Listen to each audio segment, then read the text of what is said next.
¿conoces el sonido de un hombre que se derrumba? No es un grito fuerte ni un alarido dramático. En mi trabajo, la verdadera devastación es algo silencioso y hueco. Suena como una respiración entrecortada y temblorosa a través de una línea telefónica con estática en una tarde húmeda de martes. Así era mi hermana Laura, hace 4 semanas. Reprimiendo las lágrimas, intentando mantener la compostura, pero no lo conseguía. Me contó que ni siquiera la dejaron despedirse de su equipo. Había dedicado 15 años de su vida a ese lugar. 15 años de madrugadas, noches en vela y promesas incumplidas. Se perdió la cena del 75 cumpleaños de nuestra madre por el lanzamiento de un software en el tercer trimestre. Se perdió su propio aniversario de bodas para coordinar la logística de una importante fusión corporativa. Y después de todo ese sacrificio, la escoltaron fuera del edificio con 2 guardias de seguridad a su lado, como si fuera una ladrona cualquiera sorprendida robando material de oficina. Estaba sentado en mi estudio privado en Manhattan, contemplando el extenso horizonte. A través de mis sociedades de inversión, poseo una pequeña pero muy lucrativa fracción de esa jungla de cemento. Al principio no dije nada. Simplemente tomé un sorbo lento de mi café negro y sentí ese familiar interruptor frío activarse en el fondo de mi mente. Es un interruptor que no activo a menudo, pero cuando lo hago, las cosas cambian. Es la misma mentalidad que tenía cuando aposté a la baja en el sobrecalentado mercado inmobiliario allá por 2008, y cuando invertí en activos digitales cuando el resto del mundo lo consideraba una tendencia absurda. Es el interruptor del depredador. Le pregunté quién lo había hecho, manteniendo la voz perfectamente tranquila. Mi voz siempre es tranquila. Es un hábito adquirido tras años de negociaciones de alto riesgo. Me dijo que había sido el nuevo vicepresidente de operaciones, un hombre llamado Gordon Briggs. Había llegado recientemente con el mandato de recortar gastos y decidió que todo su departamento era redundante. Laura había construido esa división literalmente desde cero, pero para Gordon, ella no era más que una línea en una hoja de cálculo. Le dije que respirara hondo y que nos viéramos en la pequeña cafetería, justo enfrente de su edificio de oficinas en Midtown. Colgué el teléfono y, antes incluso de coger mi abrigo, busqué los informes financieros públicos de Vortex Dynamics. Me encontré con Laura 30 minutos después. Parecía un fantasma. Tenía los ojos rojos y el abrigo ligeramente húmedo por la llovizna otoñal. Llevaba en la mano una caja de cartón barata y medio aplastada. Dentro había una pequeña suculenta verde, una foto enmarcada de su Golden Retriever y una taza de broma que le había comprado hacía 7 años, que la identificaba como la empleada más normal del mundo. Se limpió la nariz y me dijo que ni siquiera le permitían hacer una copia de seguridad de sus contactos personales. Gordon se había quedado allí mirando su caro reloj de oro mientras los de seguridad la vigilaban mientras hacía la maleta. Le dije que íbamos a volver adentro. Entró en pánico, diciendo que no podía enfrentarlos de nuevo, pero mentí y le dije que se le había olvidado el cargador del teléfono. Más que eso, quería ver a Gordon Briggs con mis propios ojos. Regresamos al vestíbulo de Vortex Dynamics. Era uno de esos espacios corporativos agresivamente modernos. Había demasiado acero cepillado, no había suficiente calidez y el aire acondicionado estaba tan bajo que parecía un congelador. Nos acercamos a la recepción. Iba vestido informalmente con jeans oscuros y un suéter de cachemir gris liso. Es un suéter que me costó más que un buen auto usado, pero para el ojo inexperto, parecía algo de una cesta de ofertas. Parecía un hermano común y corriente, comprensivo. Fue entonces cuando Gordon Briggs salió del ascensor. Era el ejemplo perfecto de la mediocridad corporativa. Llevaba un traje demasiado brillante, una corbata demasiado ancha y caminaba con una arrogancia que prácticamente gritaba sus inseguridades. Se reía a carcajadas de un chiste que le había contado a una asistente nerviosa. Laura se adelantó, con la voz temblorosa, y preguntó si podía recuperar su cargador. Gordon ni siquiera se detuvo. Simplemente hizo un gesto con la mano en su dirección, como si espantara a un insecto molesto. Le dijo que Recursos Humanos se encargaba de los objetos perdidos y le recordó que ya no trabajaba allí.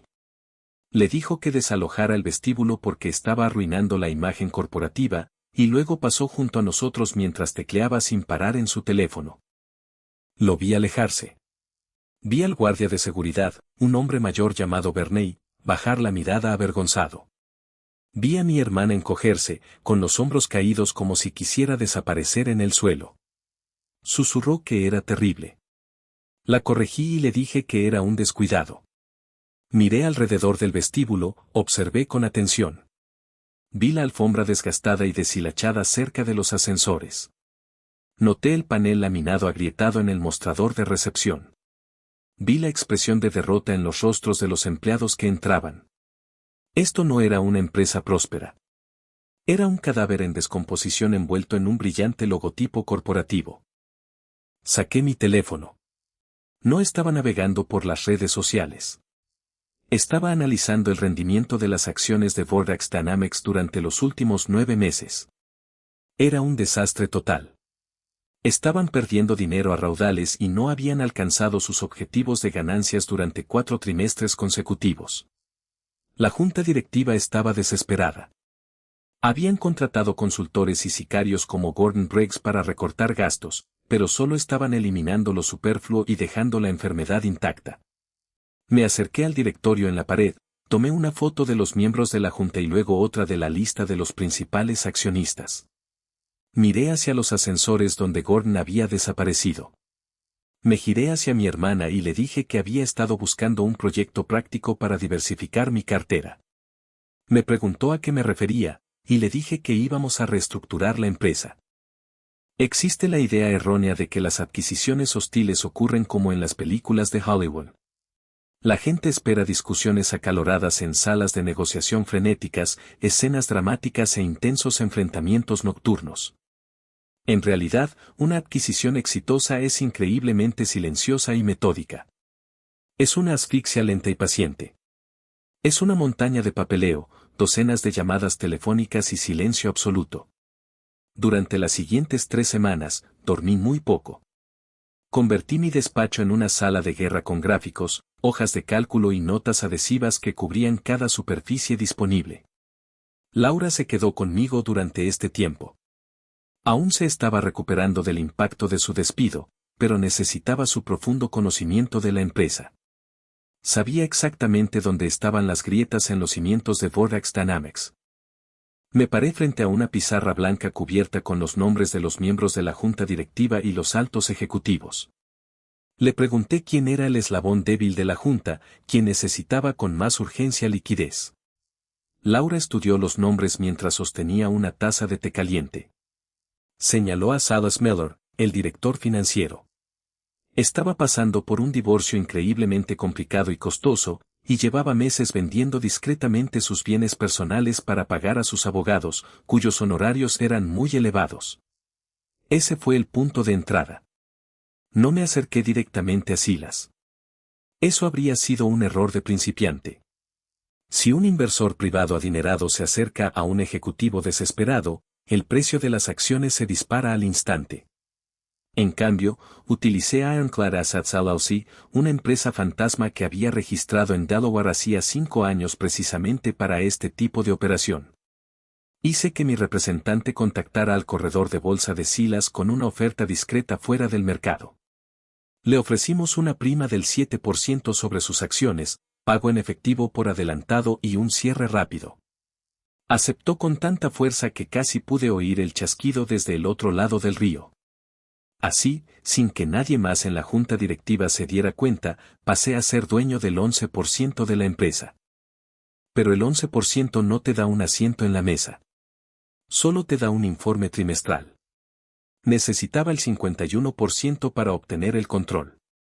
Empecé a comprar las acciones públicas que cotizaban en el mercado abierto. Tenía que ser extremadamente cuidadoso. Si compraba demasiado volumen a la vez, los algoritmos de negociación detectarían la actividad, el precio se dispararía y la junta se daría cuenta de que un inversor hostil estaba a las puertas. Para evitar ser detectado, utilicé una estrategia llamada iceberging.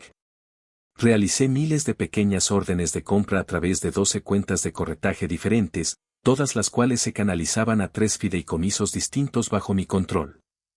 Poco a poco, estaba absorbiendo Vorax Dynamics, acción por acción, hora por hora. Pero mientras compraba acciones, también necesitaba ojos en el interior. No podía volver a la oficina porque Gordon Briggs me había visto. Necesitaba a alguien invisible. Ahí fue donde entró Toby. Toby era un mensajero que llevaba 3 años transportando documentos legales confidenciales para mí. Tenía 28 años, era muy inteligente y estaba ahorrando lo suficiente para montar su propio negocio. Para los ejecutivos adinerados, tipos como Toby no son más que simples figurantes. Hablan con total libertad delante de ellos porque dan por sentado que no los escuchan. Le ofrecí un trabajo a Toby. Le expliqué que el servicio de mensajería externo que Vorax Dynamics utilizaba para su correo interno pertenecía a una de mis filiales y que quería que fuera su nuevo mensajero exclusivo para la planta ejecutiva. Toby sonrió, entendiendo al instante la tarea. Cada noche venía a mi apartamento con un informe detallado. La información que traía era incluso mejor de lo que esperaba. Gordon Briggs no era solo un gerente arrogante. Estaba desmantelando activamente el núcleo operativo de la empresa. Toby me contó que Gordon estaba despidiendo a todos los ingenieros veteranos, los que realmente entendían la tecnología patentada, y reemplazándolos con sus viejos amigos de la universidad. Estos nuevos empleados pasaban 4 horas al día jugando videojuegos en línea y negociando acciones en las salas de conferencias mientras el trabajo real se paralizaba. Cuando pregunté por la hoja de ruta del próximo producto, Toby confirmó que se había retrasado indefinidamente. Sin embargo, Gordon ordenaba al departamento de marketing que siguiera vendiendo el próximo lanzamiento a los clientes, vendiendo, en efecto, humo. Si los reguladores se enteraban, las acciones se desplomarían a cero. Esta era información crucial. Significaba que el precio de las acciones estaba inflado artificialmente con falsas promesas, lo que me daba una enorme ventaja. Decidí acelerar mi estrategia de compra. Instruí a mis corredores para que se centraran en los fondos de pensiones institucionales. Estos fondos suelen ser leales, pero también increíblemente reacios al riesgo. Si presienten problemas, se deshacen de sus participaciones de inmediato. Un contacto en el periodismo financiero escribió un artículo especulativo sobre el retraso en el lanzamiento. El artículo era completamente cierto, pero estaba presentado de la peor manera posible. La mañana del lanzamiento, la acción cayó un 15%. Mientras el público entraba en pánico y vendía, yo estaba allí para aprovechar la caída de las acciones. Mi participación pasó del 11% al 20%, luego al 30% y finalmente al 41%. La junta directiva seguía dormida, demasiado ocupada gestionando las consecuencias de la crisis de relaciones públicas como para percatarse del cambio en el registro de accionistas. Incluso emitieron un comunicado de prensa expresando plena confianza en el liderazgo de Gordon Briggs. Me reí al leerlo. Tenía el 41%, pero aún necesitaba ese último impulso para superar el umbral del 51%. Fue entonces cuando Toby me llamó a mi línea privada. Su voz era baja y tensa. Me dijo que Gordon acababa de encargar un enorme servicio de catering para la sala de juntas principal. Estaba apresurando un acuerdo para vender toda la división de robótica a un competidor. Se me heló la sangre. Esa división era el único activo valioso que le quedaba a la empresa. Era la división que mi hermana había creado. Si Gordon la vendía, no quedaría nada de la empresa que salvar. Miré el calendario corporativo en mi pantalla, con el corazón latiendo a un ritmo frío y controlado. La próxima reunión de la junta directiva estaba programada para dentro de 6 semanas, lo que significaba que se trataba de una liquidación de emergencia no autorizada de activos clave. Gordon Briggs estaba intentando desmantelar la empresa para vender las piezas y la carga antes de que nadie se diera cuenta de que la había llevado al borde del abismo. Sabía que tenía que detenerlo, pero mi participación del 41% no era suficiente para bloquear una venta privada de activos sin una larga batalla legal. Necesitaba superar el umbral del 51% antes de que firmara ese contrato. Tenía menos de 24 horas para lograrlo. Le dije a Toby que se mantuviera cerca de Gordon, que monitoreara sus llamadas y que informara de cada movimiento. Estudié la lista de accionistas restantes en mi computadora portátil, buscando el único bloque de acciones lo suficientemente grande como para inclinar la balanza a nuestro favor. Pertenecía al fundador jubilado de la compañía, un anciano llamado Winston Wall. Poseía el 23% de las acciones. Winston había sido expulsado de su propia compañía 13 años atrás durante un golpe hostil en la junta directiva liderado por los miembros mayoritarios actuales, y desde entonces no había votado sus acciones ni asistido a una reunión. Se había retirado por completo del mundo empresarial, amargado y solitario. Si lograba convencer a Winston de que me vendiera su bloque, tendríamos el 64% de la compañía y controlaríamos el voto por completo. Tomé mis llaves, llamé a Laura y le dije que se pusiera el abrigo.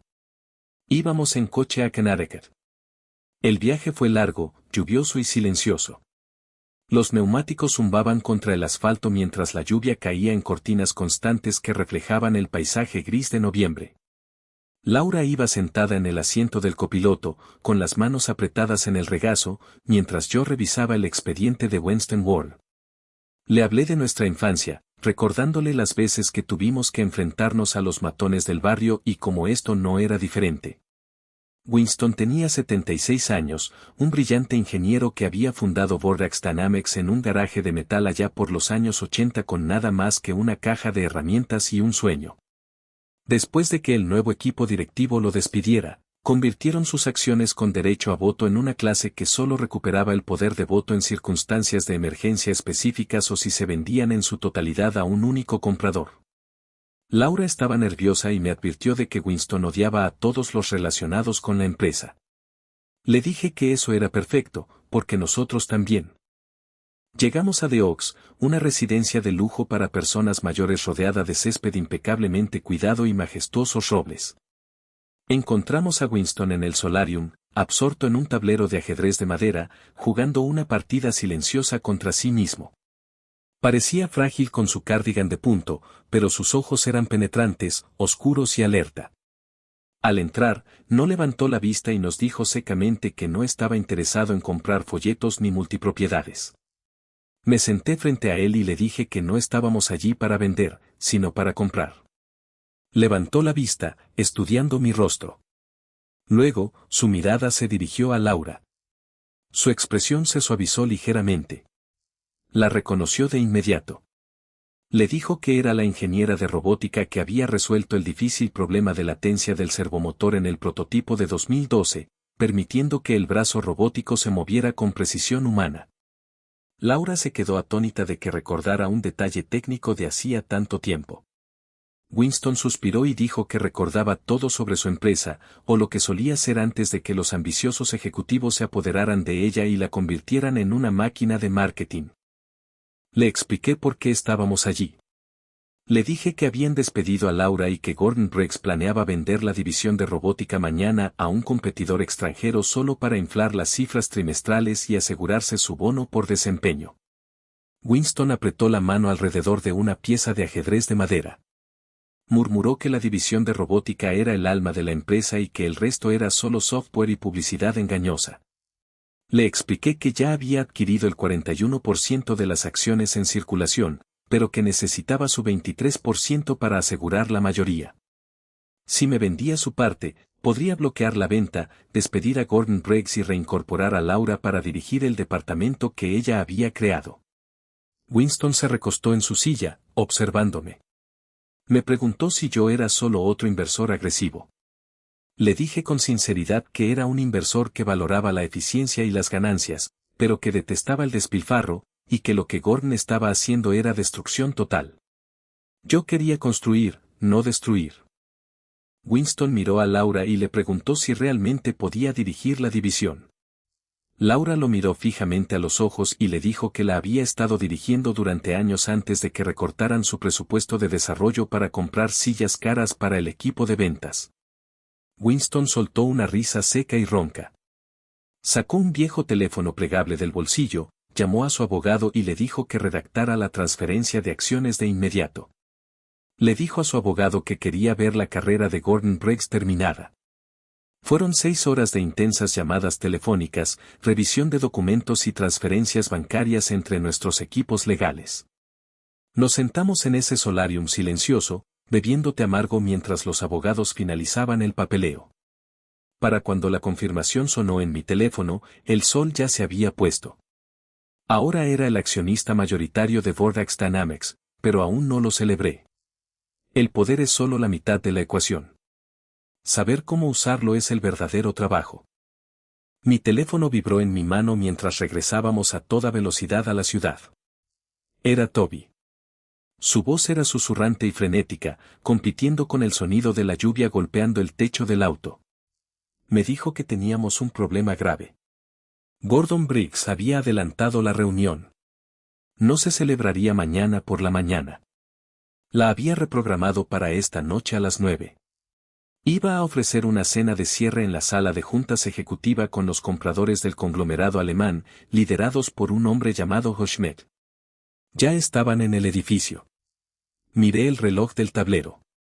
Todavía estábamos a 3 horas de distancia, lidiando con tráfico denso y lluvia en la autopista.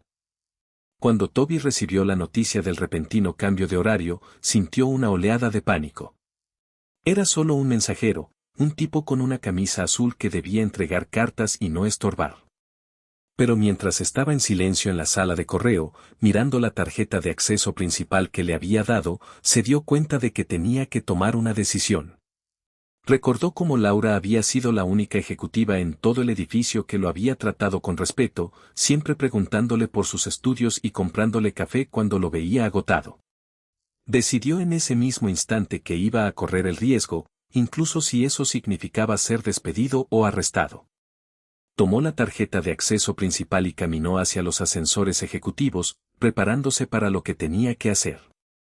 Conocía la distribución del edificio como la palma de su mano y estaba decidido a usar ese conocimiento a nuestro favor. De vuelta en la sede corporativa, Toby ponía en marcha su plan. Según su informe posterior, los compradores alemanes acababan de llegar al vestíbulo. Gordon los guiaba hacia los ascensores ejecutivos, hablando en voz alta e intentando impresionarlos con su conocimiento de la ciudad. Toby esperaba dentro de una de las cabinas con un carrito lleno de correo, fingiendo organizar los paquetes. Al acercarse el grupo, Gordon le gritó que sujetara la puerta del ascensor, esperando obediencia inmediata. Era el momento decisivo. Toby miró a Gordon a los ojos, vio la total falta de respeto, la arrogancia de un hombre que trataba a la gente como si fueran muebles de oficina, y actuó. Toby no pulsó el botón para abrir la puerta.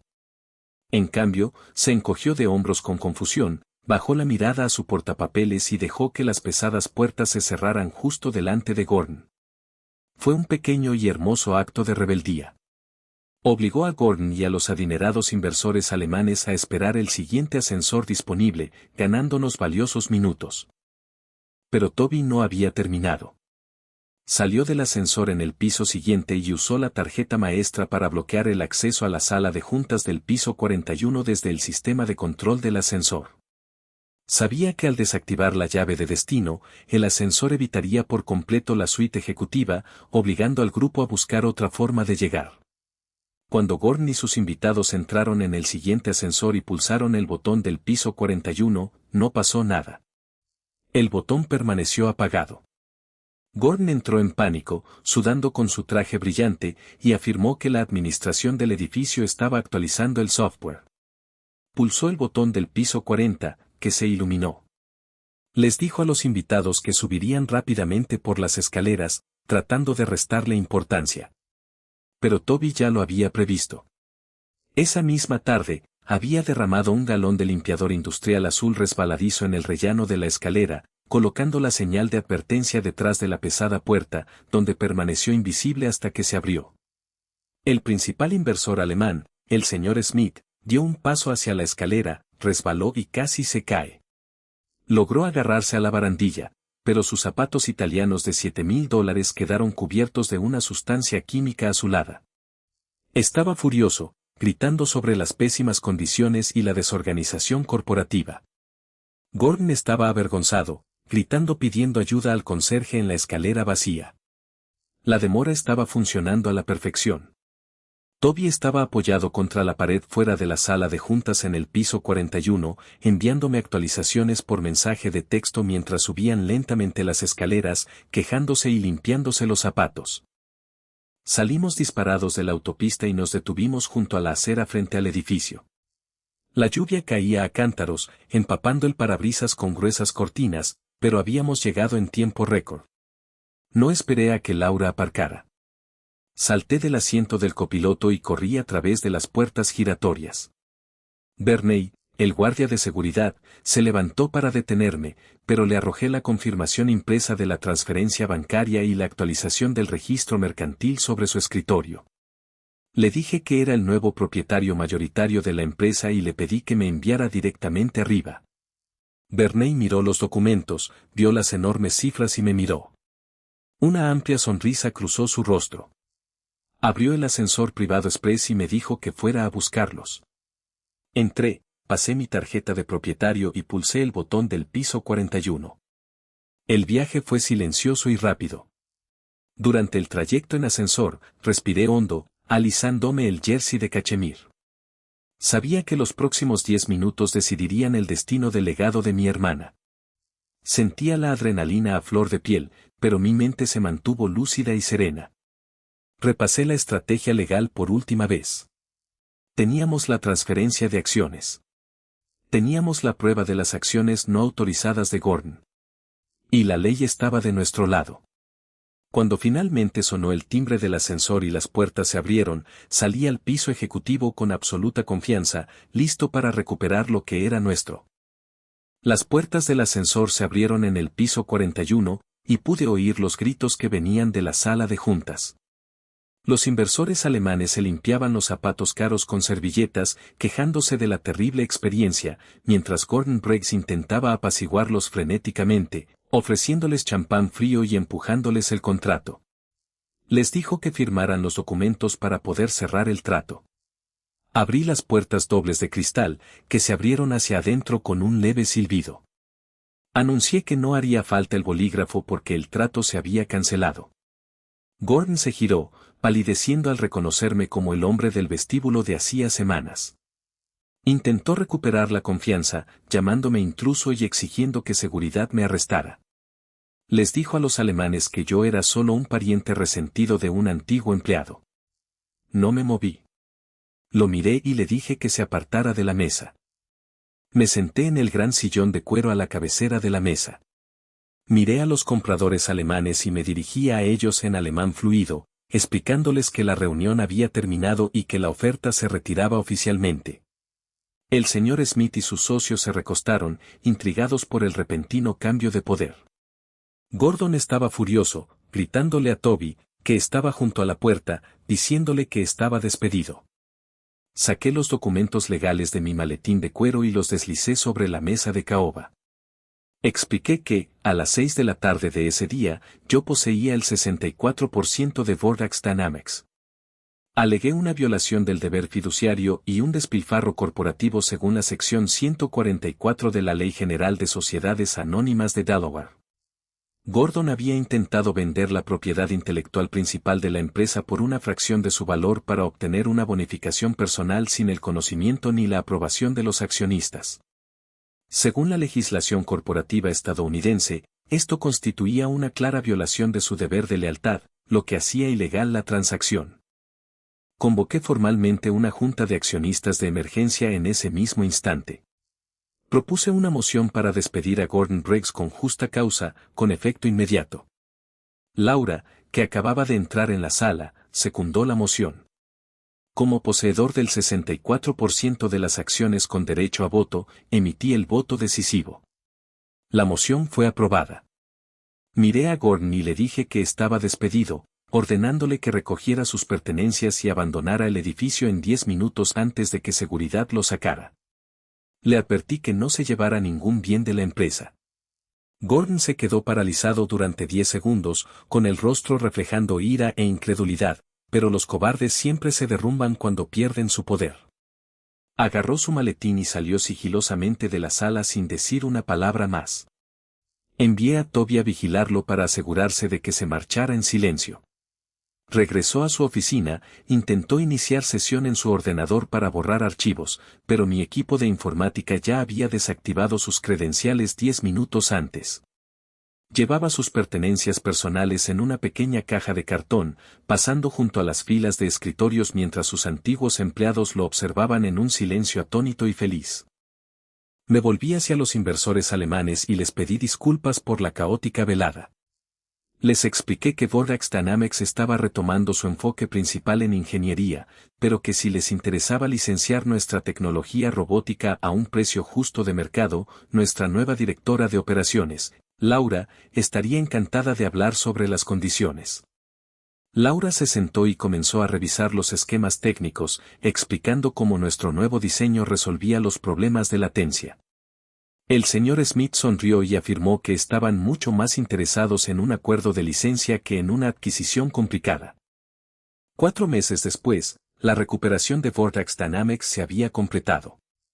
El precio de las acciones se había recuperado, subiendo un 55% a medida que recontratábamos al equipo de ingeniería original y estabilizábamos la línea de productos. Laura dirigía la división con autoridad absoluta y la empresa finalmente volvía a ser rentable. Toby era ahora nuestro director de logística interna, gestionando la cadena de suministro con una eficiencia increíble. Estaba sentado en mi oficina mirando un pequeño paquete que había llegado por correo desde Connecticut. Dentro había una pieza de ajedrez de madera negra con forma de rey y una nota de Winston Ward con una sola palabra, Jackmate. Sonreí, sintiendo la tranquila satisfacción del trabajo bien hecho. Bajé al vestíbulo a tomar un café y vi a un hombre con un traje llamativo gritándole a un joven barista. Me detuve y lo observé, sintiendo ese familiar cambio de perspectiva. Me pregunté quién era el dueño de su empresa y quién alquilaba su edificio de oficinas. El juego nunca termina del todo, y yo ya estaba buscando mi próximo proyecto. Para asegurarnos de sentar unas bases sólidas, Laura y yo pasamos el fin de semana posterior a la adquisición reuniéndonos con todos los ingenieros principales. Pedimos comida, nos sentamos en el laboratorio y hablamos sobre el futuro. Por primera vez en meses, se oyeron risas genuinas en aquellos pasillos. Los ingenieros estaban entusiasmados por volver a trabajar, sabiendo que sus diseños no se venderían como chatarra. Entonces comprendí que los negocios no se tratan solo de números y maniobras hostiles. Se trata de las personas que crean el valor. Había salvado la carrera de mi hermana, pero también había salvado el alma de la empresa. Y esa fue la mayor recompensa que jamás podría haber recibido.